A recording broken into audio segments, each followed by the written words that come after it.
મારા પતિ ઘરમાં એક દિવસ નોકર લઈ આવ્યા, જે બહુ રૂપાળો હતો. તેને જોતાં જ મારું દિલ એના પર આવી ગયું. એક રાત્રે મારા પતિ ઘરમાં નહોતા અને નોકરના રૂમમાં ચાલી ગઈ.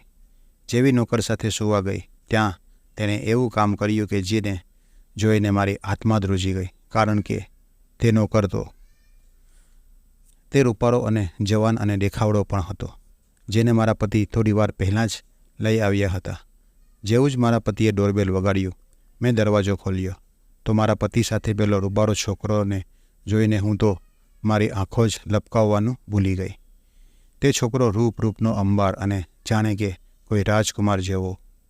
હું તો એ પણ ભૂલી ગઈ હતી કે એની બાજુમાં મારો બદસુરત પતિ પણ ઊભો છે.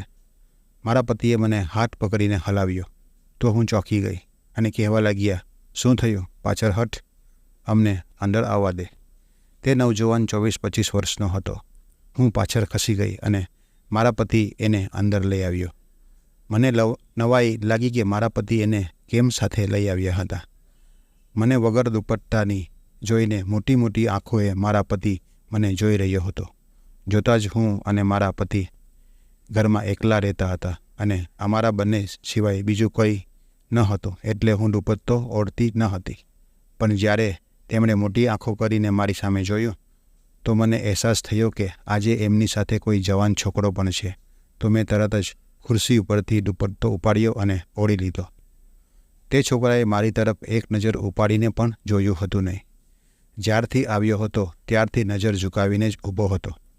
મેં મારા પતિને પૂછ્યું કે આ કોણ છે, તો તેમણે કહ્યું કે આ નિરાધાર છોકરો છે, પણ બહુ શરીફ અને ઈમાનદાર છે, એટલા માટે મેં તેને આપણા ઘરમાં નોકર તરીકે રાખ્યો છે. આ ઘરના નાના મોટા કામમાં તેને મદદ કરશે. જોકે આ વાત સાંભળીને મને ખરાબ લાગવું જોઈતું હતું કે જવાન છોકરાને મારા પતિ ઘરમાં કામ કરવા માટે લઈ આવ્યા છે, પણ આ વાતનું મને જરા પણ ખરાબ નહોતું લાગ્યું. પરંતુ અંદર ને અંદર હું જાણે મારા પતિના નિર્ણયથી બહુ ખુશ થઈ રહી હતી. મેં કહ્યું, આ તો તમે બહુ સારું કર્યું, કારણ કે મને ઘરકામમાં બહુ મુશ્કેલી પડતી હતી અને જ્યારે બજારથી સામાન લઈ આવવાનો હોય તો બહુ થાકી જાઉં છું. તો તેમણે કહ્યું કે હા, એટલે માટે તો રાખ્યો છે કે તને બજાર જવું ન પડે અને બહારના કામ આની પાસે કરાવી શકે છે અને ઘરના નાના મોટા કામ પણ કરી આપશે. અમારો ઘર બહુ મોટું હતું નહીં, તેથી નોકર માટે અલગ રૂમની વ્યવસ્થા હતી નહીં. એટલે મારા પતિએ સ્ટોર રૂમ ખાલી કરી સાફ કરાવી દીધો અને એક ખાટલો રાખી દીધો અને એક પંખો પણ લગાવી દીધો. એ પછી પ્લેટમાં થોડું જમવાનું આપી અને જમવાનું પણ તેને સ્ટોર રૂમમાં જ આપી દીધું અને મને કહેવા લાગ્યા, જ્યારે કોઈ કામ ના હોય તો એને વધારે ઘરમાં ફરવા દઈશ નહીં અને કહેજે કે તારા સ્ટોર રૂમમાં જ તું રહે. મેં કહ્યું, સારું. ન જાણે કેમ મારા અંદર એક અજીબ જ ઉથલ પાથલ થતી હતી. મને આખી રાત શાંતિથી નીંદર આવી નહીં. આંખો બંધ કરું તો તે છોકરોનો ચહેરો જ મારી આંખો સામે આવી ઊભો રહેતો. ના જાણે કેમ, પરંતુ મારા દિલમાં એમ ઈચ્છતું હતું કે જલ્દીથી સવાર પડી જાય, મારા પતિ એને કામ પર જતા રહે અને હું તે નવજવાનને મન ભરીને જોઉં, જેની એક ઝલક મને પાગલ જેવી કરી નાખી હતી. એટલો તો રૂપાળો કામણગાળો યુવક મેં આજ સુધી ક્યારેય જોયો ન હતો. જેટલી કોમળતા આ છોકરાના મોઢા પર હતી, બસ મને એ હેરાન કરી હતી કે તેણે એકવાર પણ મારી સામે નજર ઉપાડીને જોયું હતું નહીં. બીજા દિવસે સવારે હું જલ્દી ઉઠી ગઈ અને હું રસોડામાં નાસ્તો બનાવતી હતી. ત્યાં મારા પતિએ સ્ટોર રૂમનો દરવાજો ખખડાવ્યો. ત્યાં તે નવજવાન બહાર નીકળ્યો અને પછી તેણે કહ્યું કે ઘરનો સામાન લઈ આવ અને શેઠાણીને જે કામ હોય તે કરી આપ, પછી હું તને દુકાને લઈ જઈશ. તે સાંભળીને હું પરેશાન થઈ ગઈ. મારા પતિ તેને દુકાને કેમ લઈ જાય છે? તે તો એને ઘરકામ કરવા માટે લઈ આવ્યા હતા. ને મેં આમલેટ પ્લેટમાં મૂક્યો અને ગેસ બંધ કરી રસોડાની બહાર આવી. મેં તેમને કહ્યું, તમે આને ક્યાં લઈ જાઓ છો? આને તો ઘરના કામકાજ કરવા માટે લઈ આવ્યા છો ને? મારી વાત સાંભળીને મારો પતિ પહેલાં તો મારા પ્રત્યે મને ગુસ્સામાં તાકીને જોયું અને કહેવા લાગ્યો, આખો દિવસ તે અહીંયા શું કરશે? હજુ 1 કલાક છે. તને જે કામ કરાવવું હોય તે કરાવી દે, પછી હું એને મારી સાથે લઈ જઈશ અને ફરી રાત્રે મારી સાથે જ આવશે અને રાત્રે તને જે કાંઈ પણ કામ હોય તેની પાસે કરાવી લેજે. આ સાંભળીને હું ઉદાસ થઈ ગઈ. મેં નાસ્તો પણ મન વગર બનાવ્યો. તે નવજવાન કિચનમાં આવ્યો અને કહેવા લાગ્યો, દીદી, કોઈ કામ હોય તો બતાવો. મેં ફરીને તેને જોયું તો તે નજર ઝુકાવીને મારી સામે વાત કરતો હતો. તેને દીદી કહેવાથી મારા તન મનમાં આગ લાગી ગઈ. ઠીક છે, હું તેનાથી થોડા વર્ષ મોટી હતી, પરંતુ બહેન તો બિલકુલ હતી નહીં. મેં કહ્યું, જો મારું નામ જ્યોતિ છે, મને જ્યોતિ બોલી શકે છે. હું આટલી પણ ઉંમરમાં મોટી નથી કે તમે મને દીદી કહો. મેં ગુસ્સામાં તેને કહ્યું અને પછી ગુસ્સામાં વાસણને સિંકમાં નાખ્યા અને તેને કહ્યું, વાસણ ધોઈ અને રસોડું સાફ કરીને જજે. એમ કહીને હું બહાર આવી ગઈ. મારા પતિ તૈયાર થઈ રહ્યા હતા. તૈયાર થઈ અને તેમણે નાસ્તો કર્યો. ત્યાં સુધીમાં તે યુવક પણ રસોડાનું કામ પતાવી દીધું. બજારથી સામાન પણ લઈને આવી ગયો હતો. થોડી જ વારમાં મારા પતિ તેને દુકાને લઈ ગયા. ના જાણે કેમ આજે મારો દિવસ બહુ મુશ્કેલીથી વીત્યો હતો. એવું લાગી રહ્યું હતું કે સમય થંભી ગયો છે. હું વારે વારે ઘડિયાળનો કાંટો જોતી હતી. એમ પણ રોજ મારો સમય આવી જ રીતે પસાર થતો હતો, પરંતુ ઘરના કામમાંથી મને ફુરસદ નહોતી મળતી. સમય બહુ જલ્દી વીતી જતો એવું લાગતું હતું, પરંતુ આ તો એવું હતું કે સમય નીકળતો જ ન હતો. હા, હું મારી બેચેનીથી બહુ પરેશાન હતી. વારે વારે મને તે યુવકનો જ ખ્યાલ આવતો હતો. જેવો જ રાત્રે મારો પતિનો આવવાનો સમય થયો, હું જલ્દીથી મારા રૂમમાં ગઈ અને એક સરસ મજાના કપડાં પહેર્યા, મેકઅપ કર્યો, વાળ પણ છૂટા મૂક્યા. જોકે મારા લગ્નને 7 વર્ષ થઈ ગયા હતા, પણ હું મારા પતિ પાસે માટે ક્યારેય આવી રીતે તૈયાર થઈ હતી નહીં. લગ્નના શરૂઆતના દિવસોમાં જ મેં 1 મહિના સુધી પોતાને સજાવી સવારી હતી, પણ એના પછી ઘરકામોમાં ગૂંચવાઈ રહી. પણ ન જાણે કેમ આજે મારું દિલને થયું કે આજે હું મારા પોતાને સજાવું અને શણગાણું. મારી ગણતરી ખૂબસૂરત સ્ત્રીઓમાં થતી હતી. મારી ઉંમર 28-29ની લગભગ હતી, પરંતુ હું બહુ ખૂબસૂરત હતી. જોવાવાળા મને પરણેલી પણ સમજતા હતા નહીં. જ્યારે હું મારા પતિ સાથે ક્યાંક બહાર જતી તો બધા મને હીરાની નજરોથી જોતા, કારણ કે મારો પતિ દેખાવમાં જરા પણ સારા હતા નહીં. પેટ બહાર નીકળેલું હતું અને કદમાં પણ થોડા નાના હતા, અને નેન નક્સ પણ એટલા ખાસ હતા નહીં, અને હું એક ખૂબસૂરત છોકરી હતી.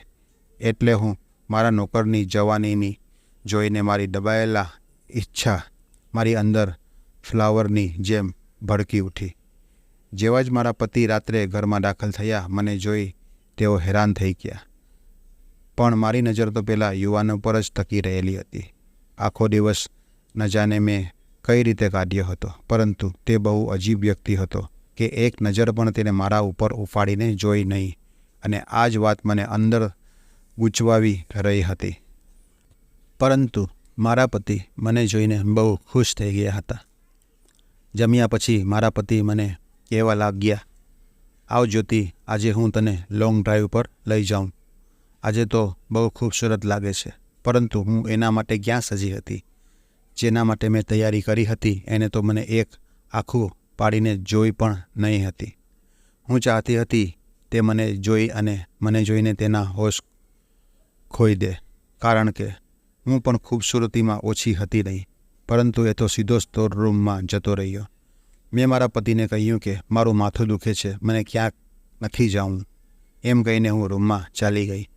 મારું દિલ દુઃખી થઈ ગયું, અને હું દુઃખી દિલથી મેં હાથ માટેની બંગડી ઉતારી અને મારા સામે ડ્રેસિંગ ટેબલ પર મૂકી દીધી. દાગીના ઉતાર્યા, ખુલ્લા વાળને બાંધી દીધા, કપડાં પણ બદલાવી દીધા, મોઢું પણ ધોઈ લીધું, અને હું વિચારવા લાગી કે કઈ રીતે આ યુવાનને હું મારા તરફ વાળી શકું. મારા દિમાગમાં બસ એક જ વિચાર આવ્યો કે મારા પતિના પૂછવા પહેલાં જ હું ટેરેસ પર જતી રહી. ધોયેલા કપડાં ઉતાર્યા અને સીડી ઉતરતા ઉતરતા જાણી જોઈને મેં મારા પગ વાળી નાખ્યો, અને હું મારો બેલેન્સ રાખી શકી નહીં અને ધમાધમ કરીને સીડી પરથી નીચે પડી ગઈ. પગમાં છોડાઈ ગઈ હતો અને ઘૂંટણમાં સોજો આવી ગયો હતો, અને હું રડવા લાગી અને જોરથી રાડો નાખતી હતી. ત્યાં સુધીમાં મારા પતિ અને તે યુવક પોતાના રૂમમાંથી બહાર આવી ગયા. મને મારા પતિએ જ્યારે ટેરેસથી નીચે જોયા તો કહેવા લાગ્યા, શું થયું? મેં કહ્યું કે મારો પગ તૂટી ગયો છે. જ્યારે તે મને ઊભી કરવા લાગ્યા તો મારી રાડો નીકળી ગયો. મેં સાચે જ મારા પગનું હાડકું તોડાવી દીધું હતું. મારો પતિ મને આશરો આપતા ગાડીમાં બેસાડી અને હોસ્પિટલ લઈ ગયો. ડૉક્ટરે કહ્યું કે મારા પગનું હાડકું તૂટી ગયું છે અને પગમાં પ્લાસ્ટર બાંધી લીધું અને હું ઘરે બેડ ઉપર આવીને સૂઈ ગઈ. મારા પતિ બહુ પરેશાન હતા. કહેવા લાગ્યા, હવે હું દુકાન પર કઈ રીતે જઈશ? એવું કરું છું, આ યુવકને રોજ મોકલાવી દઈશ.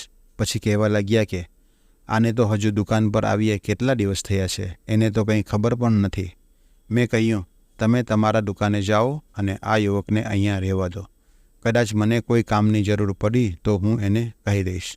મારા પતિ પણ મારી વાત માની ગયા અને દુકાને જતા રહ્યા અને હું બહુ ખુશ હતી કે જોકે મારા પગમાં દુખાવો એકદમ થઈ રહ્યો હતો અને હું મારા પગને હલાવી પણ શકતી ન હતી, પરંતુ મારું દિલ એકદમ જ બિંદાસ હતું.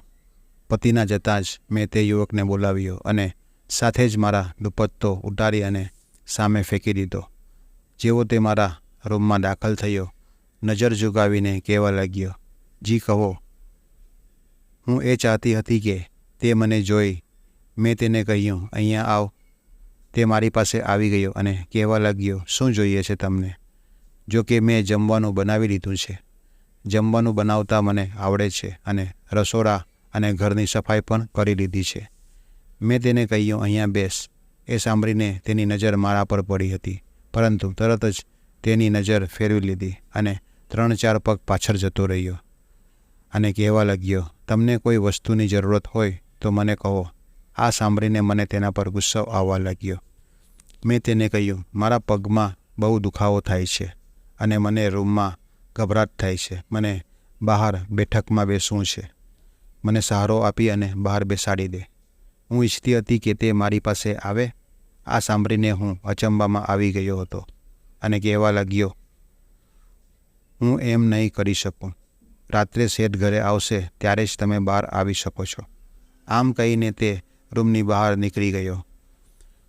મને તેના પર એકદમ ગુસ્સો આવવા લાગ્યો. તે ખુદને સમજે છે શું? જેટલી હું તેની પાસે જવાની કોશિશ કરું છું તેટલો જ તે મારાથી કતરાતો હતો. પરંતુ એકવાર તો મને મોકો મળી ગયો. જેવો જ મારો પતિ કામ માટે ઘરની બહાર નીકળ્યો, હું જાણી જોઈને રાડો પાડવા લાગી, જેમ કે હું પડી ગઈ હોઉં. હું બેડનો આશરો લઈને જમીન ઉપર બેસી ગઈ. લાકડીને પણ એક તરફ ફેંકી દીધી. એવું લાગે કે હું બેડ ઉપરથી નીચે પડી ગઈ છું. સમીર રૂમમાં દાખલ થયો. હું રાડો પાડવા લાગી અને રડવાનું નાટક કરવા લાગી. તે મારી પાસે આવી ગયો અને ના છૂટકે એણે મને આશરો આપવો પડ્યો.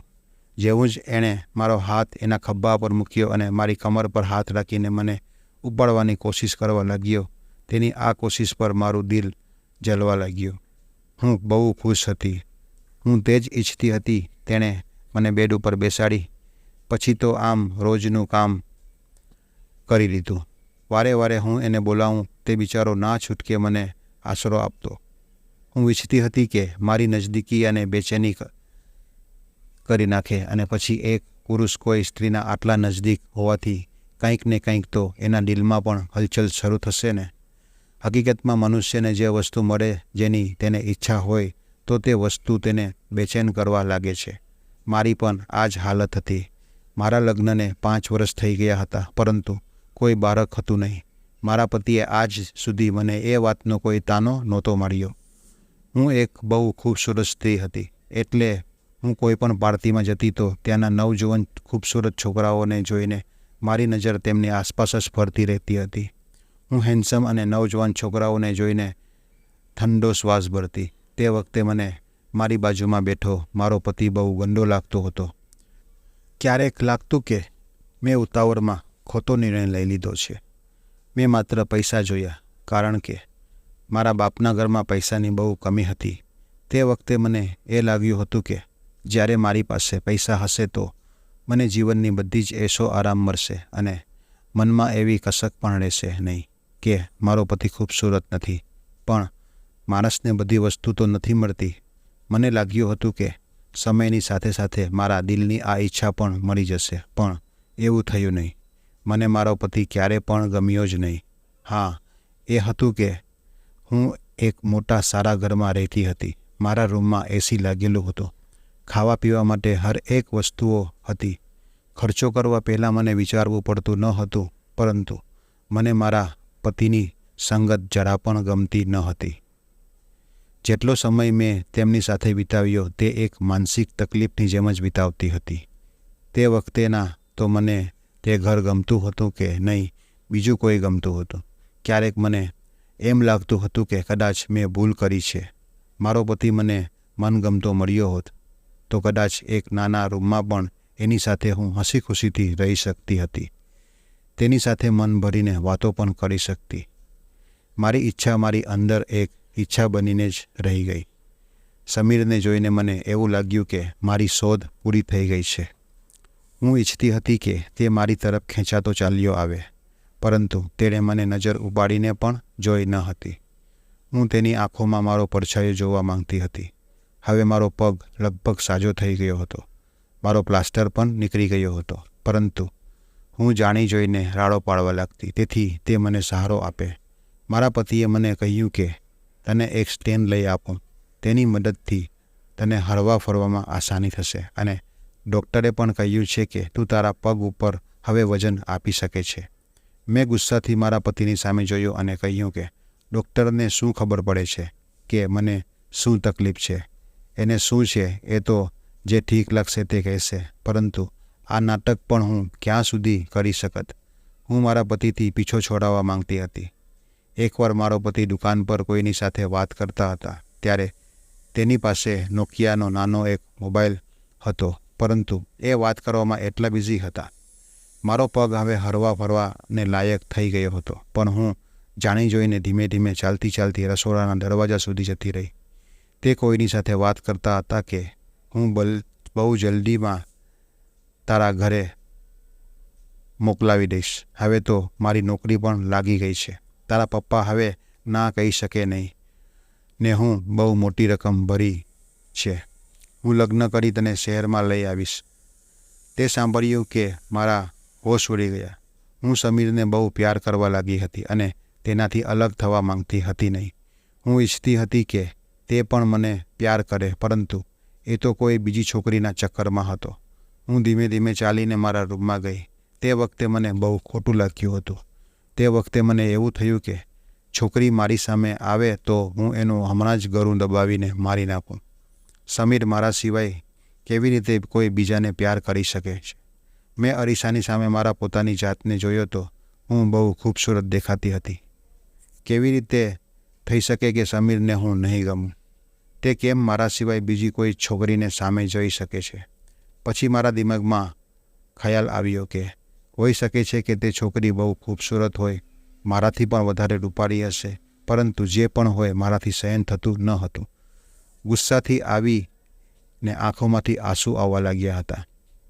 મેં સમીરને બોલાવ્યો. તે મારા રૂમમાં આવી ગયો, પરંતુ મને સહી સલામત મારા પગ ઉપર ઊભી રહેલી જોઈને તે વિચારમાં પડી ગયો. કહેવા લાગ્યો, શેઠાણી, શું કામ મેં બોલાવ્યો મને? મેં કહ્યું, અંદર આવ અને મારી કંઈક સાથે વાત કર. એ અંદર દાખલ થયો. મેં તેને કહ્યું કે હું તને પ્યાર કરું છું. એ સાંભળીને તો એ આશ્ચર્યમાં પડી ગયો. પહેલીવાર તેને મને મારી સામે જોયું, પણ તે પણ નફરતથી. આને કહેવા લાગ્યો, શરમ નથી આવતી તમને આવી વાતો કરતા? મેં કહ્યું, તું છે જ આટલો રૂપાળો, તો એમાં મારી તો કોઈ ભૂલ નથી ને? પછી મેં તેને મારા કબાટમાંથી ઘણા રૂપિયા કાઢીને આપ્યા. આ જોઈને પણ તે હેરાન હતો. મેં કહ્યું, તને હું નોટોથી ભરી દઈશ જો તું મારી ઈચ્છા પૂરી કરીશ તો. તારી વાત હજુ ત્યાં સુધી પહોંચી ત્યાં તો તેણે મને એક જોરદાર મારા મોઢા ઉપર લાફો માર્યો અને કહેવા લાગ્યો, આની આગળ હવે એક શબ્દ પણ બોલ્યો છે તો હું શેઠને કહી દઈશ કે તમારે વિચાર શું છે. હું તો હંમેશા તમને મારી મોટી બહેન સમજતો હતો. તમને શરમ નથી આવતી મારા વિશે આવી રીતે વિચાર કરવામાં? મને એની લાફાથી એટલી તકલીફ થઈ નહીં જેટલી તકલીફ એણે મને બહેન કહેવાથી થઈ. મેં કહ્યું, હું તારી બહેન નથી, હું તને પ્યાર કરું છું. હું તારા પ્યારની દીવાની થઈ ગઈ છું. મારે તને હર કિંમત પર પામવો છે, અને જે છોકરી સાથે તું લગ્નની વાતો કરતો હતો હું તને એમ પણ નહીં કરવા દઉં. અને કદાચ તે કોશિશ પણ કરી કે તું મારા પતિને મારા વિશે કંઈ પણ કહે તો તું વિચાર પણ કરી શકીશ નહીં કે હું તારી સાથે શું કરી શકું છું. હું જનોની થઈ ચૂકી હતી.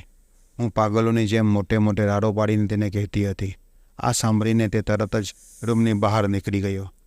આગલા દિવસે જે કાંઈ પણ તેણે કહ્યું તે સાંભળીને મારા તો હોશ જ ઉડી ગયા. તે મારા પતિને કહેવા લાગ્યા કે હું તમારી નોકરી નહીં કરું. મારા પતિએ કહ્યું કે નહીં કરી શકે? શું તું ભૂલી ગયો છે કે તે મારી સાથે 2 વર્ષનો કોન્ટ્રાક્ટ કર્યો છે? મારા પતિ કહેવા લાગ્યા, તે દિવસે તો તું રડતો હતો અને હાથ જોડતો હતો હું તને નોકરી આપી દઉં, અને હવે તને નોકરી કરીને 2 મહિના પણ નથી થયા ત્યાં તે કહેવા લાગ્યો કે હું તમને કારણ નહીં કહી શકું. મારા પતિએ તેને કહ્યું કે ઠીક છે, જે પૈસા મેં તને એડવાન્સ આપ્યા હતા તે મને પાછા આપી દે.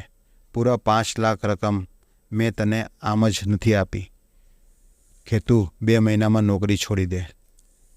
મેં તને ઘર પર એ માટે રાખ્યો કારણ કે તું એક ઈમાનદાર અને શરીફ છોકરો હતો. તારા હોવાથી મને કોઈ ચિંતા કરવાની જરૂર હતી નહીં કે મારી પત્નીને સુરક્ષિત છે, અને આટલો ભરોસો હતો તારા ઉપર. બસ એટલા માટે મેં તને રાખ્યો હતો. અને આમ પણ હું કાલે શહેર જવાનો છું. 3 દિવસ પછી પાછો આવીશ. એટલે 3 દિવસ સુધી હું તને કોઈ રજા નહીં આપું.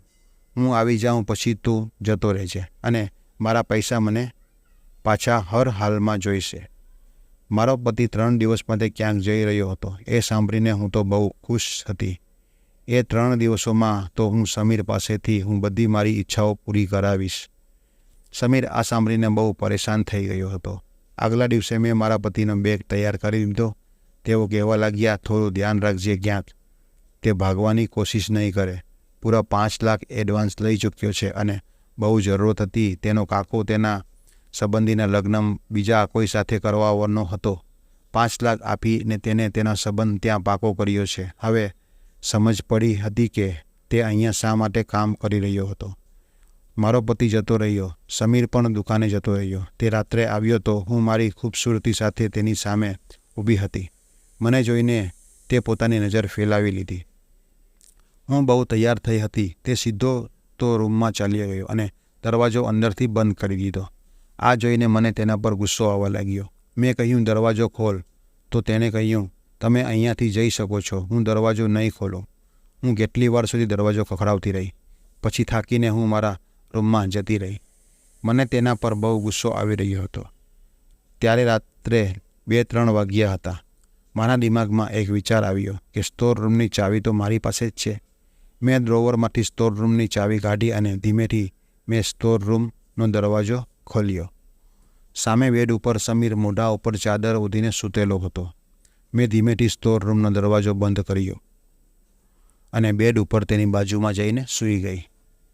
રૂમમાં જ ખૂબ જ અંધારું હતું. જેવી જ હું તેના ગળે લગાડવા ગઈ કે ત્યાં મારા કાનમાં જે અવાજ સંભળાયો તે મારા હોશ જ ઉડી ગયા.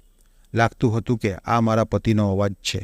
હું એકદમ ઉઠીને બેસી ગઈ. એક બેટરીની લાઇટ હતી જે મારા મોઢા ઉપર આવી હતી. તેના પ્રકાશમાં હું બેડ ઉપર સૂતેલા વ્યક્તિને પણ હું જોઈ રહી હતી. એ મારો પતિ જ હતો. તે જોઈને તો મારા ભાન ભૂલી ગઈ. તેઓ કહેવા લાગ્યા કે તારી બધી હરકત વિશે મને સમીર કહી ચૂક્યો હતો, અને મેં ખોટું બોલ્યું હતું કે હું બીજા શહેરમાં જાઉં છું. હું તારી હકીકત જાણવા માંગતો હતો. મારી બધી હકીકત મારા પતિની સામે આવી ગઈ હતી. તેને ત્યાં જ મને તલાક આપી દીધો અને કહેવા લાગ્યા કે સવારે તારા ઘરે પાછી જતી રહેશે, કારણ કે હું બદસૂરત સ્ત્રીને સાથે જિંદગી પસાર કરીશ, પણ બેવફા સ્ત્રી સાથે નહીં. પુરુષ આખો દિવસ મહેનત કરીને પત્નીની બધી ઈચ્છાઓ એટલા માટે પૂરી કરે છે કે પતિને પોતાની પત્ની વફાદારી મળે. નહીં તો પૈસા આપીને તો કોઈ પણ બાજારૂ સ્ત્રી બેડ ઉપર સૂવા તૈયાર થઈ જાય છે. મારું બધું જ ખોઈ ચૂકી હતી. કાશ કે હું મારી નિયત સારી રાખી હોત, જેવી રીતે સમીરે એક પુરુષ થઈને રાખી હતી. મિત્રો, વાર્તા તમને કેવી લાગી? કોમેન્ટ કરીને જરૂર જણાવજો. અને વિડીયો જો તમને પસંદ આવ્યો હોય તો એક લાઇક જરૂર કરી દેજો. અને ચેનલ ઉપર નવા આવ્યા હોય તો સબસ્ક્રાઈબ પણ કરી દેજો. આ વિડીયો જોવા બદલ તમારો આભાર. ધન્યવાદ. જય શ્રી રામ.